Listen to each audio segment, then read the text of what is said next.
Hi there. I thought I'd just do a quick response. I've just this minute finished listening to Dr. McConville on the latest podcast via Jabe's channel.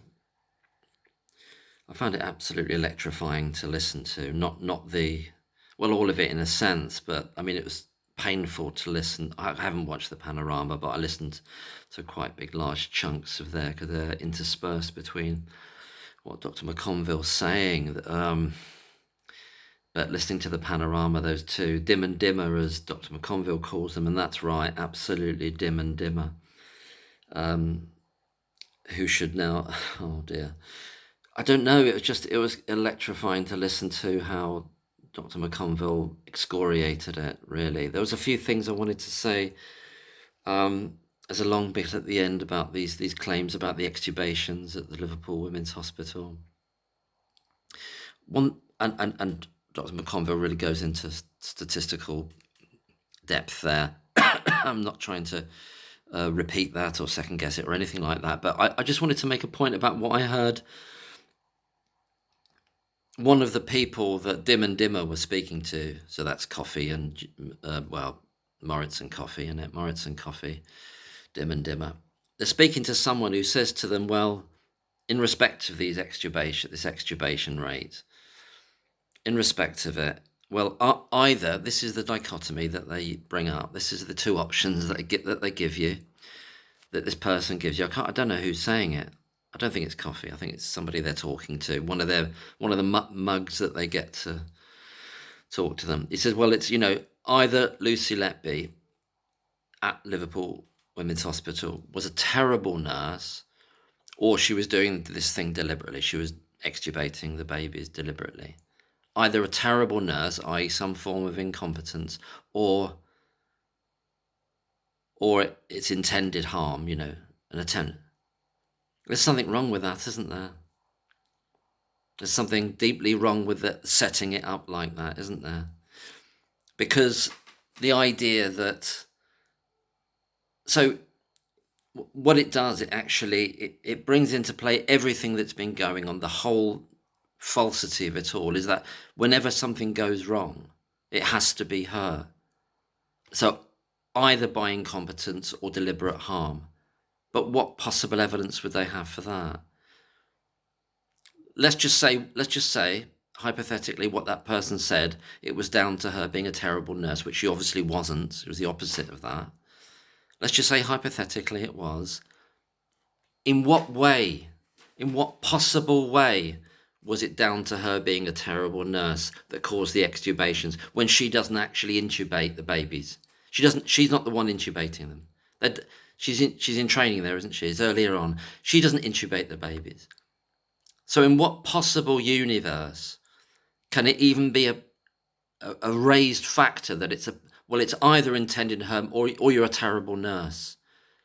Can you see the way that they're pushing everything into her all the time? It's as though somebody in another department suddenly died. Well, that's got to be her because she was in the hospital at the same time. Or she's a terrible nurse, even though she's not working there. She's not intubating the babies. Do you know what I mean? And then this other gimp, this nameless gimp that they're talking to via, I can't remember what he calls him. He calls him Tam or something. I don't know who that is. An anonymous person that they've got to speak about it. And there was an anonymous person earlier on in the programme as well. All these fucking anonymous people, man. Anyway, that was kind of obscene, but it highlighted and it crystallised exactly the attitude that they're doing it. They're not stopping. They're not stopping. So even if they allowed for the fact that it wouldn't be deliberate, and I know it's all being scotched by the idea that I want to say something about a generality about the statistics as well in a minute, related to those extubations, and without necessarily going into facts and figures and mathematics. I don't need to do that. I'll tell you in a minute. But can you see what I mean? So they give you there's only ever two options. Anything goes wrong, it's to do with, it has to be her. Well, there's loads of other people on shift. There's junior doctors. There's the people who intubated the baby. Maybe they did it wrongly, like Jayaram and the doctor that he was responsible for did it wrongly with the wrong size tube. Maybe that was happening all over the shop. What about that? What about that? No, it has to be her. It's obscene. Or if it's not her doing it deliberately, then she's somehow medically or clinically responsible for the failure of it. It crystallized the obscenity of everything being pointed towards her with no justification. What was summed up there towards the end of, I don't know where it is in the original program. I'm just getting this from Panorama 3. Jabe's has put up Dr McConville's podcast. Lucy Letby's clinically responsible for an extubation, which is done, the intubation of which is done by the doctor. That procedure is done by the doctor. But somehow, if there is an extubation, she's always responsible for that. If not by deliberate harm, then by some, we don't have to know what it is. We don't have to know how you would justify it. It has to be her incompetence. Why? Because she's come into work that day, and that's all it matters. They won't stop doing it. They won't stop this is the crystallization, the centrality of the witchfinder mentality, because she's there. The second thing I want to say about this stuff to do with these rates, these percentages, first and 40%, 1%. I don't care what the figures are. I don't care what they are. I don't care how many shifts. This is the way I look at it. Think of crashes at the Countess of Chester Hospital. They're not even recorded. They're not even recorded, except when you're trying to build a persecutory case against a particular nurse. Then you record those. You keep those in your drawer of doom ready for you're building up because you're focusing on someone. But generally, there could be, how many are there over the 2015, 2016? Nobody knows. Could be 100, could be 120. What is a crash? What's the definition of it? What's the exact definition of it? How many were actually recorded? Nobody knows. Now, I'm saying that because that's a crash. That's, and I know perhaps an extubation could lead to something called a crash as well, could have a similar kind of effects. If Count of Chester is like that, with not recording crashes, why should we believe, why should we trust any data coming from Liverpool Women's Hospital? Why should we trust any data at all?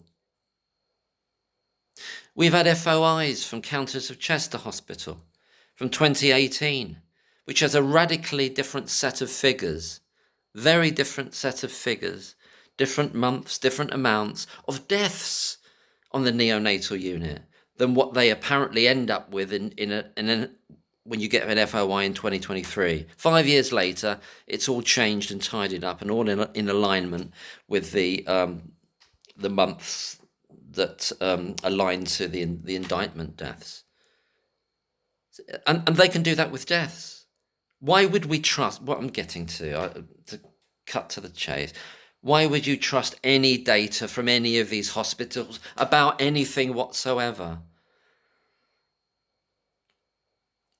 How would you know on any given shift, depending on who the doctors are, whether you would want to, whether they would make a record of that, whether they'd fill out a datix for that? Clearly, as we know, the doctors in Countess of Chester Hospital weren't keen on filling out the datix reports when things have gone wrong. Lucy Letby was. I was thinking for a minute, and I don't know how this is playing into their world in a way which I don't like to do, because it's almost like giving credence to this madness about the extubations at that hospital. I mean, probably the better thing to do is listen, obviously, to Dr McConville about the statistics and everything to do with medical. But I'm just thinking in principle now. Let's just say there were more extubations recorded on Lucy Letby's shifts there. Is that because she made a point of recording them more? Because she was more conscientious? And when she's not on shift, they're less likely to be recorded because she was not stickler, because that sounds, she was highly, highly responsible and very accurate and wanted to do it accurately. So in other words, something that she was doing which was correct is then been twisted around against her. That's speculative, I know, but it's another potential, as well as not trusting the stats at all, which I wouldn't at all. I don't trust the FOIs on the deaths, not to this day. Not all the variations and iterations I've seen, which are all different to each other. And this is about deaths in a hospital. And they're all different to each other, so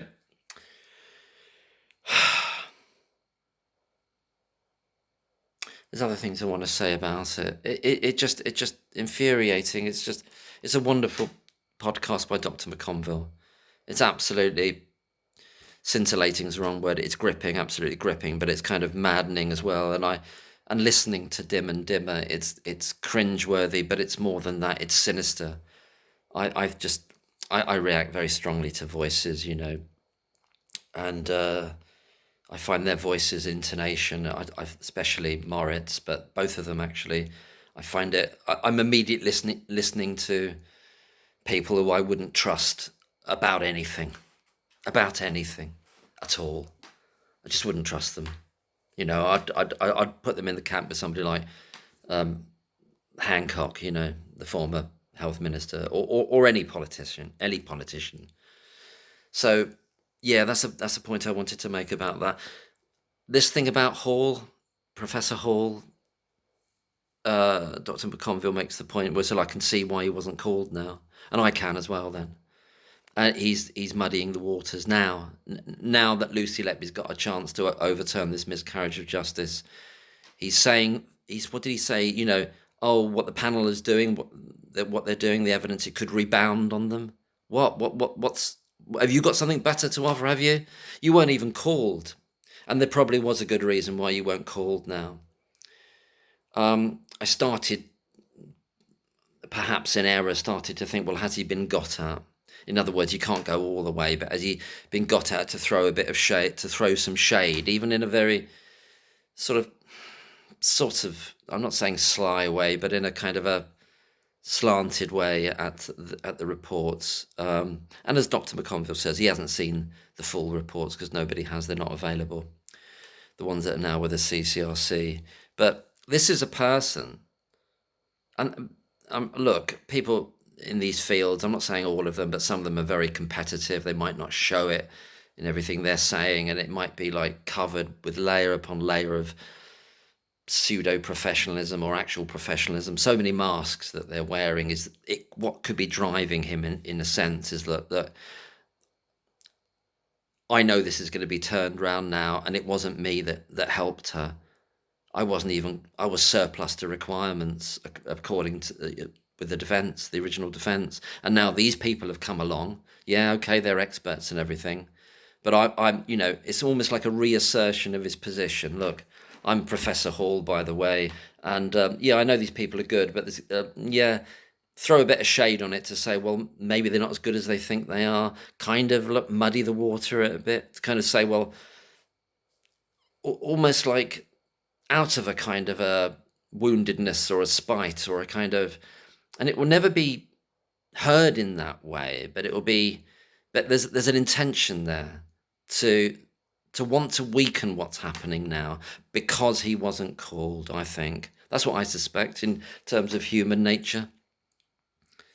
If at one and the same time he says he doesn't believe she's guilty, which he more or less says as well, why would you want to pour any cold water on those reports, the full reports he hasn't even seen, and talk about it rebounding on you? Well, have you got who else is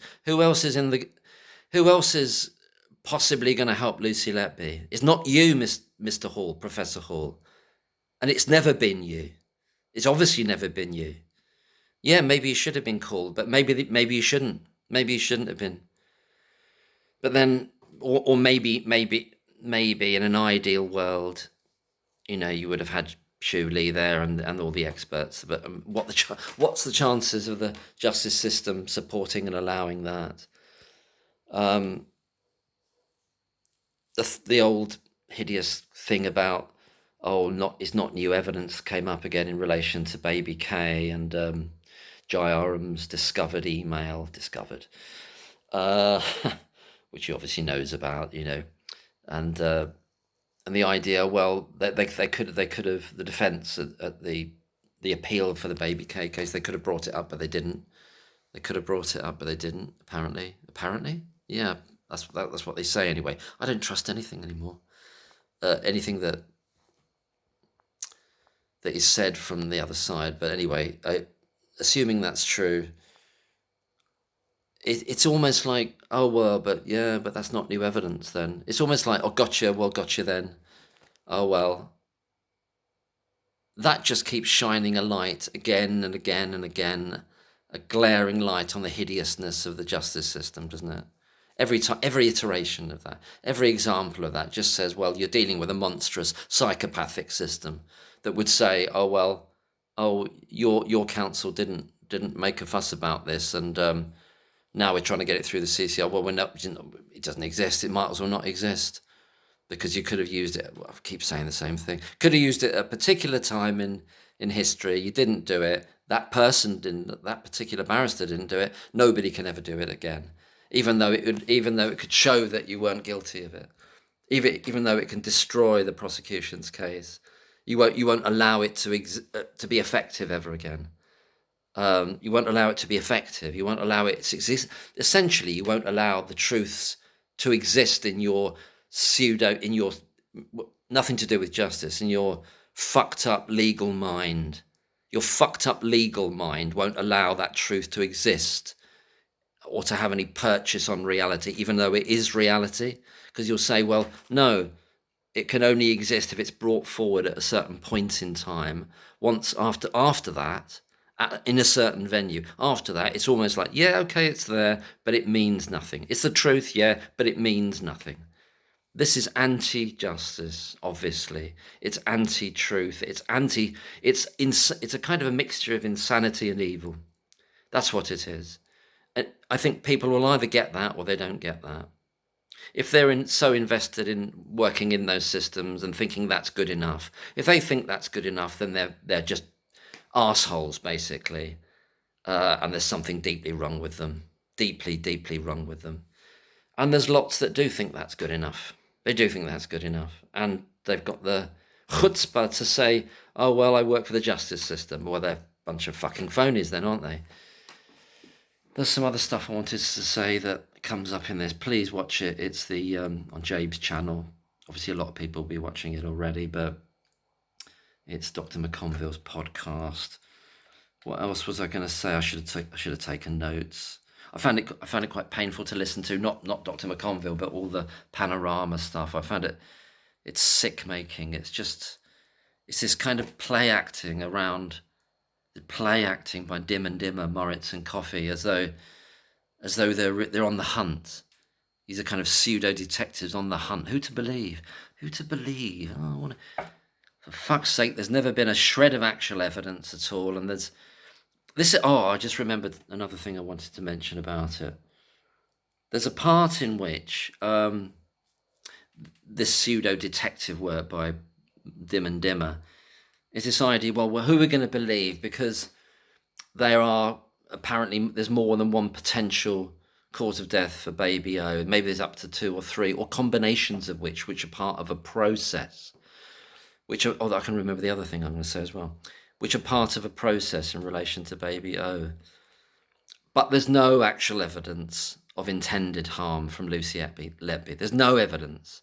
So what Dim and Dimmer are doing effectively are kind of quibbling over the idea, well, okay, defence, you can't absolutely definitively say, to the exclusion of everything else, there could be a range of causes of death, or there could be a range of combinations or instances, or this caused that in that order, as though they have to do that, when the actuality is, in terms of guilt or innocence of Lucy Letby, is they have to introduce reasonable doubt. That's the bar they have to get to. And they're so way, way beyond, I'm talking about the panel now, so way, way, way beyond establishing that there is reasonable doubt that there was intended harm, principally because they've knocked out the prosecution's case for intended harm. Just because there might be a range of opinions about exactly what happened in exactly what order to that baby based on the notes that they've looked at in terms of what caused the death. And there could be a slight variation in terms of the medical cause of death or due to certain failures of care. And obviously go to the Dr McConville's podcast. He elaborates all what those are, as he has done in the past, and Chris on Lucy Letby analysis has as well, and other people have. So there's this pseudo idea that Dim and Dim are doing vis-a-vis the new defence of, right, well, you've got to be utterly pristine and godlike in being able to say exactly, in other words, you mustn't have a shred of nuance about what's happening to that baby in terms of the medical causes of death. As though that's the bar that they have to meet. They don't have to meet that bar. The bar that they have already met and surpassed by 50 country miles is to knock out the prosecution's case of intended harm. The other bit I'm just remembering now is it's made of and this kind of dramatization by Dim, aka Moritz, who keeps going on about Dr. Taylor saying, oh, well, Dr. Taylor said I wouldn't be able to sleep at night vis-a-vis Breary and the insertion of the cannula or the needle into the liver. I wouldn't be able to sleep at night. Now, please correct me if I'm wrong. And she was saying, well, there are other people saying, oh, well, it's not been proven that was the actual cause of death.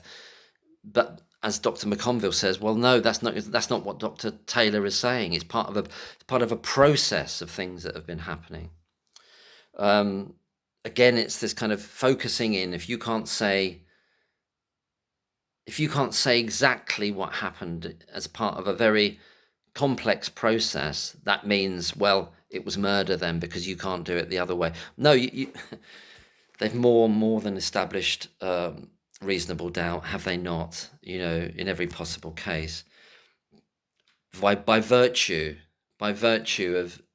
of demonstrating that the prosecution's claims are nonsense. That is sufficient. That's more than sufficient to do it. But going back to this thing about won't be able to sleep at night, Dr. Taylor saying I wouldn't be able to sleep at night.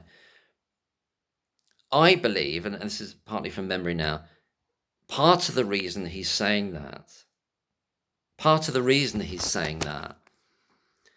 is because, and this is what Dim Moritz wasn't stipulating, wasn't it, making explicit. Part of the reason he's saying won't be able to sleep at night is because Breary knows something's gone very, very wrong with the care of that baby. Very, very wrong. And he knows that Lucy Letby has been blamed for the murder of that baby. That's what would make you not be able to sleep at night. Perhaps also the failure, using McBurney's points, etc., not using a scan, not using imaging, all that kind of thing as well. But not only that, the knowledge that someone who he must know is innocent has been deemed a murderer of that baby, whom he must know is innocent. Whether Breary would say, well, okay, yeah, I'm never going to admit to being the cause of the death of this baby. Okay. But he knows that there was a process, a sequence of events in which caused the death of that baby, which was not murder, not a murderous nurse. He knows that's fiction. And it's that aspect that someone is in prison for life, as well as all the other cases, of course. And just going back to the discovered email from Jayaram in which he says, well, she came and got me, or to say, which he apparently forgets a few weeks later when he wants to pique the interest of the police. Just going back to that for a minute, something I've said before, and I think other people have said it. I think they have. I'm not sure if I've heard other people say it. They may have done. I think I've seen it in people's comments, I'm pretty sure. But it's not about who says it. I'm just saying, I think I've said it before, but I just want to reiterate here because it's come up on this program. Every person, every recipient of that email, there's a bunch of them, weren't there? Was it the gang of 6? Was it, or just 3 or 4? It was at least 4 of the other ones. Obviously, Gibbs is on there, Breary's on there, Dr. Saladi, and Dr. B. I'm not sure, I can't remember. I've got the picture of it somewhere. There's about 5 or 6 names. They've all received that email from Jayaram, haven't they? So now I don't think you could get them for perjury, but they're fully aware that they were complicit in the lie that then Jayaram stated in order to pique the interest of the police. And they saw it all playing out in court, didn't they? And they had a moral, and I believe should have a legal duty to say to the police, to say to the judge or whomsoever, or to say to Jayaram himself, actually, hold on a minute, you sent us an email. Look, Breary should go to him, or whomsoever. But if Breary was a decent person, which he's not, if he was, he'd go to Jayaram and say, well, look, I know you're trying to pique the interest of the police, because he told us that that's what you want to do. I know we want to do that, but we can't go this far because we both know, don't we, you sent us an email saying that she came to get you rather than you just finding her there, quote unquote, doing nothing, catching her, quote unquote, virtually red-handed. So, and that applies to all the other doctors that received that email. So they're all, to my mind, I don't care whether it would stand up in court. They're all guilty of a form of perjury there. They're all guilty of it. By omission, there is lies by omission, by what they have not said, by what they did not say. And there'll be no doubt loads more instances of that throughout the court case, in which, well, there's just probably an endless trail of that. If you could get hold of all the internal emails, all their chats, all their WhatsApp chats and all that kind of bollocks, it would be an endless trail of them having guilty knowledge of what they're doing, but what mustn't be said aloud, what mustn't be spoken aloud. And that's what we generally call a conspiracy, because that's exactly what it was. They were conspiring. They were breathing together, conspiring to focus on someone, to blame them for all these deaths that they must have known had other reasons to them. Well, anyway, I'll leave it there. Bit of a gabble, I know, but God, it's an extraordinary episode. I mean, they're brilliant. Everything that Dr. McConville's done is just absolutely incredible. It's on Jabe's channel now. It's called Panorama 3, Dim and Dimmer, The Other Side of Lucy Letby, episode 91. Episode 91. What a great man, Dr. McConville. Very disappointed in Professor Hall, because I hadn't watched the Panorama. But not surprised, never actually surprised at the kind of, and it can come across in some ways, kind of subtly, that they want to pour cold water on what's happening. I.e., it's something like this. If the rescue of this innocent person, Lucy Letby, which he kind of acknowledges that he believes she shouldn't have been found guilty, if it doesn't come through me, i.e. Professor Hall, then I'm going to find some little way to tell Panorama that, well, what they're currently doing is, it could rebound on them. And I think that's a real bastard move, personally. And as Dr. McConville says at some point in that podcast, I can see why he wasn't called. And just the way some of the muddy, contradictory, weak source kind of comments he's making, undermining sort of comments of what the panel and Shuley and the panel have been doing. I can see why he wasn't called, and I'm very glad he's out of the loop. In terms of that, he's of no help to Lucy Letby whatsoever, and clearly never was. Thanks very much, and good night.